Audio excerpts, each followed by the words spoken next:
உயிர்காக்கும் உறுப்பு மாற்று சிகிச்சைக்கு பணம் இன்றி தவிக்கும் மக்களுக்கு உதவும் வகையில் மிலாப் என்ற பொது நிதி திரட்டல் தளம் ஒன்று செயல்பட்டு வருகிறது.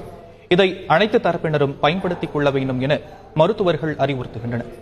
இந்தியாவில் கல்லீரல், சிறுநீரகம், இதயம் போன்ற மிக முக்கிய உறுப்பு மாற்று சிகிச்சைகளுக்கு குறைந்தது 16 லட்சத்திலிருந்து 30 லட்சம் வரை ஆகிறது. இதனால் இத்தகைய சிகிச்சை என்பது ஏழை மற்றும் நடுத்தர மக்களுக்கு எட்டாக்கணியாகவே இருக்கிறது. இந்த நிலையில் சிகிச்சைக்கு பணம் இன்றி தவிக்கும் நோயாளிகள் பற்றிய விவரங்களை வெளியிட்டு உலக அளவில் நிதி திரட்டி அவர்களுக்கு அளிக்கும் மகத்தான சேவையை மிலாப் என்ற பொது நிதி திரட்டல் தளம் செயல்பட்டு வருவதாக மருத்துவம் மற்றும் கல்லீரல் சிகிச்சை நிபுணரான டாக்டர் முகமது ரீலா தெரிவித்துள்ளார். இந்த வலைத்தளம் மூலமாக குரோம்பேட்டையில் உள்ள டாக்டர் ரெய்லா இன்ஸ்டிடியூட் மருத்துவமனையில் 100 அறுவை சிகிச்சைகளுக்கு 5 கோடி ரூபாய் வரை நிதி திரட்டி கொடுத்து 100 நோயாளிகள் பயன்பெற்றுள்ளதாக கூறியவர் இந்த வாய்ப்பை மக்கள் பயன்படுத்திக் கொள்ள வேண்டும் என்கிறார்.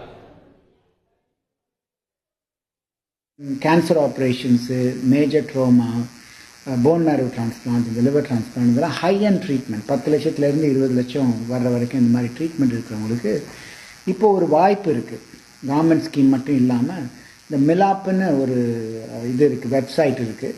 அவங்க என்ன பண்ணுவாங்க, மக்கள்கிட்ட இருந்து பணம் திரட்டுவாங்க. தமிழ்நாட்டில் மட்டும் எங்கள் ஹாஸ்பிட்டலுக்கு மட்டும் இந்த 1.5 வருஷத்தில் 5 கோடி ரூபா கலெக்ட் பண்ணி கொடுத்துருக்காங்க. அது கிட்டத்தட்ட 100 பேஷண்ட்ஸுக்கு மேஜர் ஆப்ரேஷன்ஸ் பண்ணியிருக்கோம் இந்த பணத்தை வச்சு. அதனால் இது ஒரு பெரிய ஃபெசிலிட்டி. இது மக்களுக்கு தெரியாமல் இருக்கலாம்.